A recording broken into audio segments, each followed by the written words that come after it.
eu trouxe um conceito fora da caixinha um pouco para a gente ir também construindo esse tipo de profissional, né? A minha ideia é que todos levem em consideração as 4 grandes áreas: a nutrição, a psicologia, a educação física e a medicina, e se possível também a parte da farmacologia, que faz bastante sentido no cenário atual, por decorrência da realidade de bastante gente estar consumindo regularmente ou pontualmente bastante medicamentos. E neste caso aqui, esse estudo mostrou a interação da ortorexia com o Instagram. A ortorexia é caracterizado como a compulsão em comer de forma correta, né?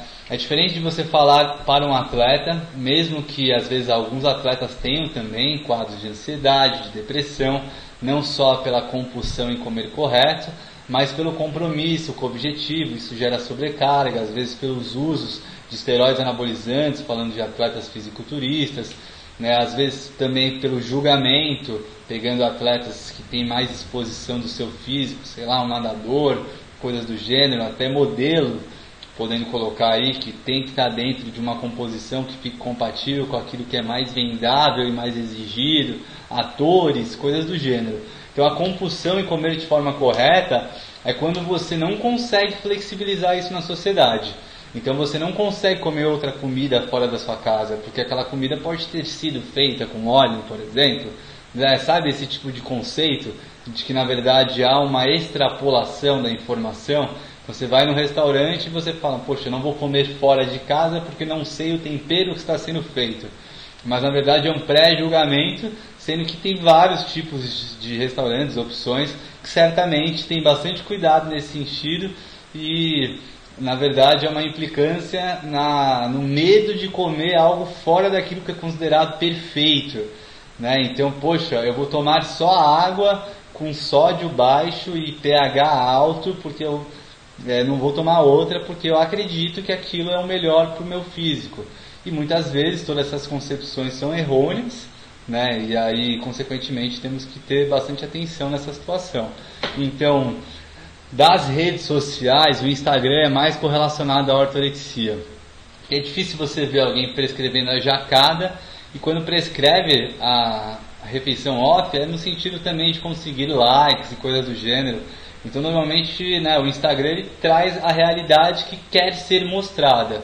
E ele, como trabalha muito com a imagem, com a comparação social, é um ponto bastante preocupante, que aí muita gente acredita que, poxa, ou eu faço aquilo, né, consumo do jeito que eu estou vendo, a pessoa que é referência para mim, por ter mais seguidores, por ter mais engajamento, né, por ser, na minha visão, superior a mim, coisas do gênero, né? Então as pessoas acabam entrando em estados de confusão, né? E aí acaba tendo um desenvolvimento patológico, que é a compulsão em acreditar que tem que comer aquilo. Por exemplo, se eu não acordar e não tiver água com limão em jejum, isso vai me fazer falta, isso vai fazer com que eu não consiga. Se eu não tiver uma comida daqui 3 horas e passar 30 minutos, eu entro em estado de desespero, coisas do gênero, brigo com todo mundo, coisas do tipo, tá? E isso pode desencadear anorexia e bulimia, que são termos conhecidos, que eu não vou me aprofundar, né, porque todos já conhecem. Aqui o Instagram e a depressão, então eu falei da ortorexia e da depressão, então muito cuidado com o Instagram. Como é que vocês vão ter cuidado? Tendo informação. Informação é o poder, tá? Então a comparação social, onde você acha que a grama do vizinho é sempre melhor que a sua, que só porque tal pessoa tem isso ou aquilo que você tem menos, ou você tem mais, no caso, sei lá, mais problemas, mais, enfim, você se compara e acaba se diminuindo quase sempre a frequência de uso. Os estudos mostram que quanto maior o tempo que você fica nesse mundo virtual digital, maior é o seu risco de sintomas depressivos. E até o número de pessoas desconhecidas que você segue. Quanto mais você tenta olhar a vida dos outros e acabar se assemelhando e se comparando, né, você tem sintomas de depressão mais expressivos, né?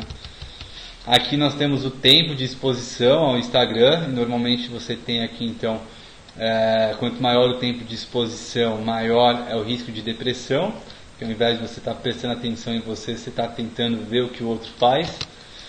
Infelizmente, cresceu em 74% o consumo de antidepressivos no Brasil. Isso é muita coisa, num prazo, se não me engano, de 6 a 8 anos de avaliação. Isso é muita coisa, esse dado é um dado de 2016. Então, muita gente utilizando da bengala, da medicação, e o que está faltando então é uma medicina que passe a mudança de estilo de vida, né? E não o tratamento farmacológico como único a ser utilizado ou como principal. Ou muda o estilo de vida ou você está tentando tapar o sol com a peneira. Você tem que mudar a raiz, o porquê isso está acontecendo. É falta de informação? Não. É descontrole psicológico? Com quem essa pessoa precisa falar ou ela mesmo precisa compreender o que ela precisa fazer para que ela saia desse cenário, né? Então, durante o atendimento eu falo direto para que eles conversem com as pessoas mais próximas, para que eles entendam aquilo que ele vai fazer daqui para frente. Não basta ele falar, ó, eu posso ou não posso.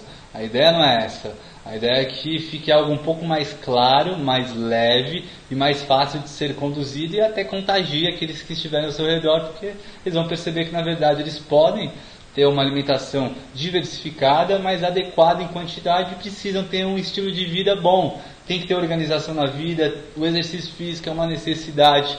Você vai escolher o exercício que mais te agrada, mas você não pode ficar sem ele, né? Então, se você quiser fazer caminhada, se você quiser fazer corrida, lógico que você vai ser resposta daquilo que você faz repetidamente, mas o mais importante é deixar o estado de um indivíduo sedentário e virar o estado de um indivíduo ativo. E se você quiser ter ali um perfil de um atleta amador ou um atleta de elite, você vai ter que fazer mais por isso, tá?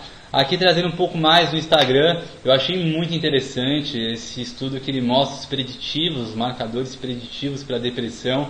Eles associaram avaliações de inteligência artificial com também avaliações de psiquiatras. E aí eles verificaram que há associação sim de alguns tipos de mecanismos, de filtros que são utilizados em maior escala naqueles que são considerados depressivos. Isso é incrível, tá? Então eles colocaram que esse, que é o Winkel, que é o preto e branco, ele está mais associado em indivíduos que têm estado de depressão, né? E também o número de pessoas que aparecem nas imagens, né? Quanto menos cabeças eles colocam, maior o risco de um indivíduo ter depressão. Então tem algumas configurações que eu acho bastante pertinente. Se vocês tiverem mais dúvidas, é só deixar aí no chat que já eu respondo. Eu achei esse estudo incrível também, a avaliação em relação aos sintomas de depressão.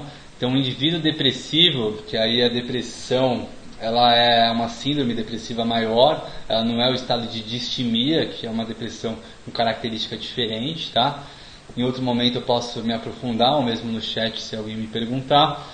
Então, assim, o indivíduo com depressão, ele já tem de base uma redução no interesse, uma oscilação no humor, né, no tipo com que ele conduz o seu dia a dia, no sono, mais cansado, com mais apetite, com mais culpa, né? Aqui ele vai ter uma redução de concentração, mais liberação já de sintomas psicomotores como sudorese, taquicardia, e também já mais risco de suicídio, que é algo muito importante ser abordado, principalmente daqui aos próximos meses, onde o tempo fica mais frio e só por isso o risco de suicídio aumenta.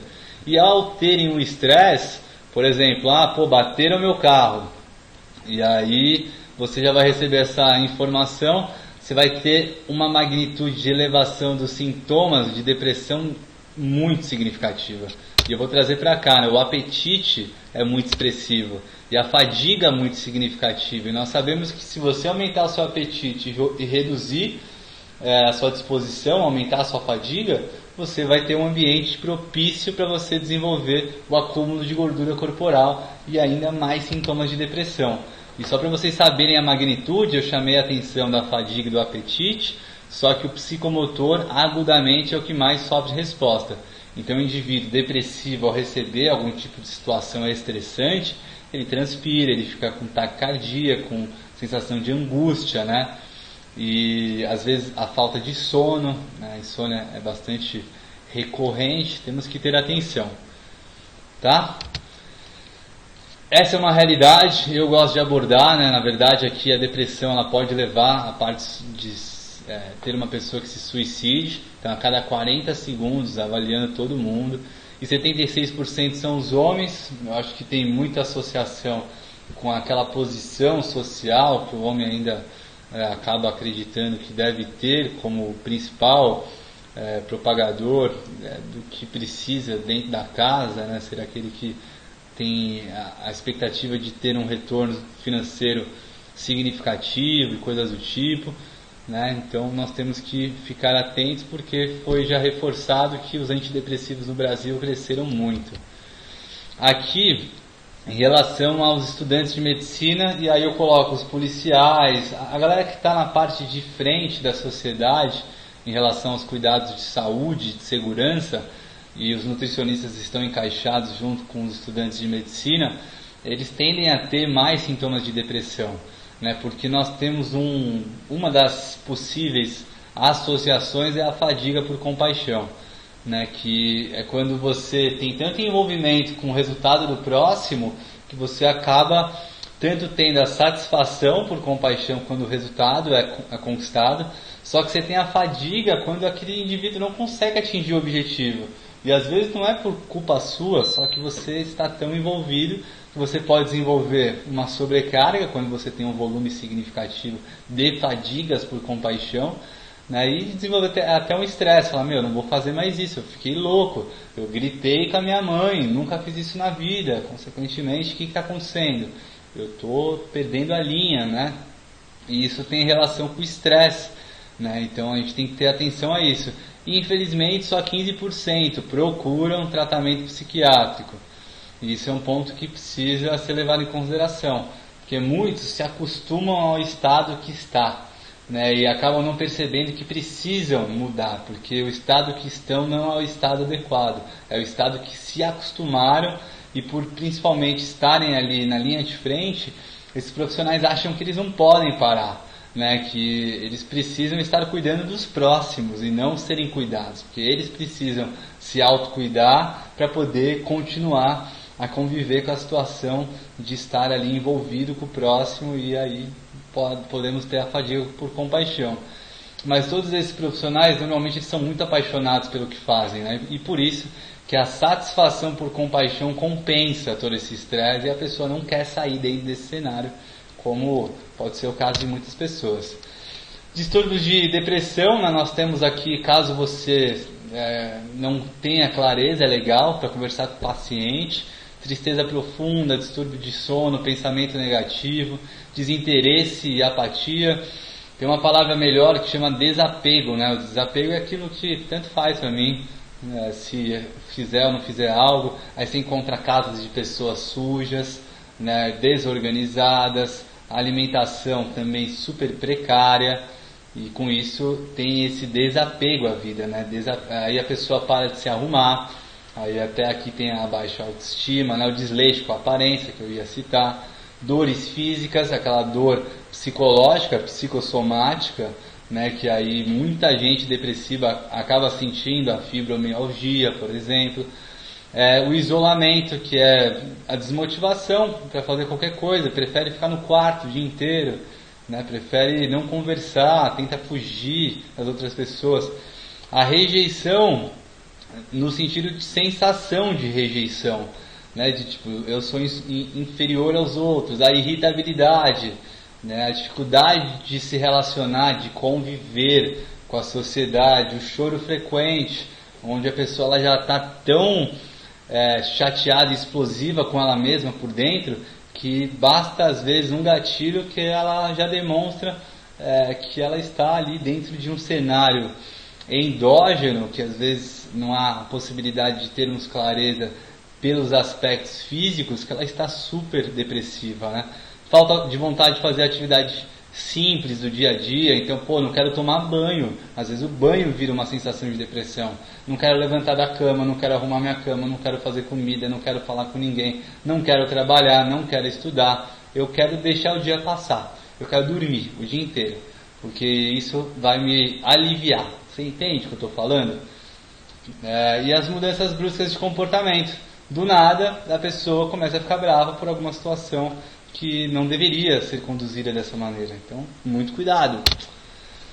Nutrição na parte antidepressiva, desculpa, o prazo seria de 40 minutos, um pouquinho mais.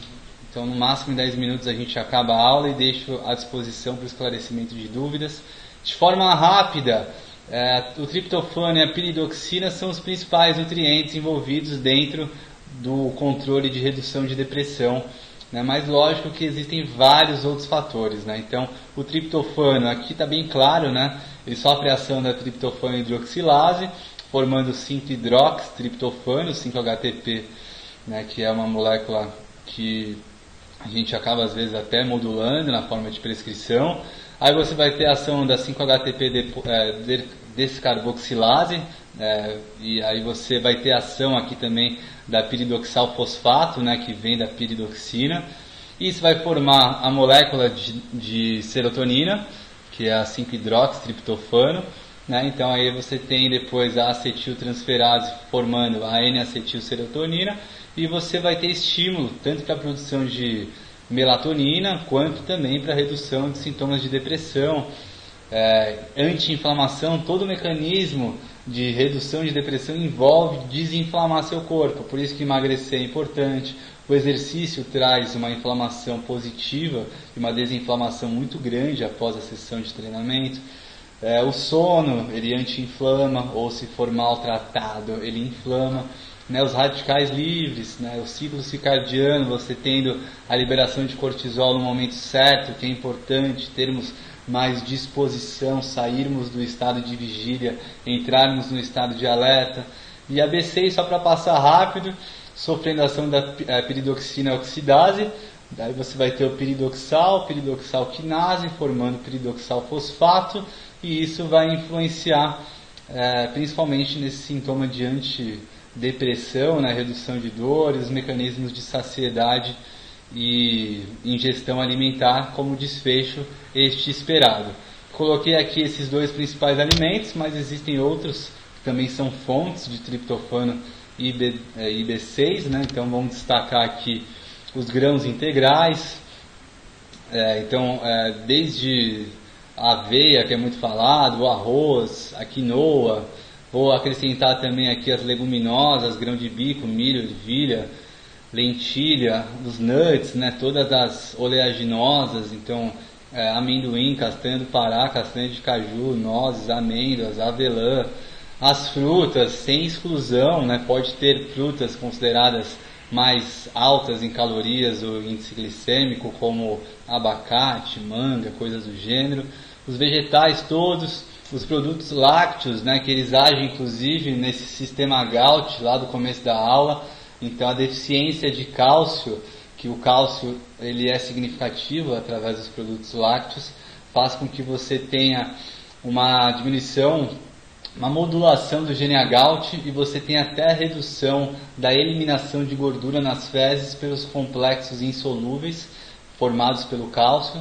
E aí tem estudos que mostram que se você suplementar cálcio, é diferente de você consumir alimentos fontes de cálcio, no caso dos estudos, alimentos derivados de leite. É bem interessante. O peixe, os ovos, várias situações. E o legal de passar aqui rapidamente é que várias situações, tanto de patologias quanto de comportamentos e relações sociais, até socioeconômica, como a gente vem vivendo nesse momento, impactam na depressão. Então, há clareza disso. Então, temos que ter cuidado nesse sentido. A parte do exercício, ele aumenta a serotonina, triptofano e B6 também, e tudo isso é positivo para a redução da depressão, aumenta o efeito antidepressivo. E aí, quem quiser, eu abordo com mais detalhes alguma dessas patologias ou dessas situações envolvidas.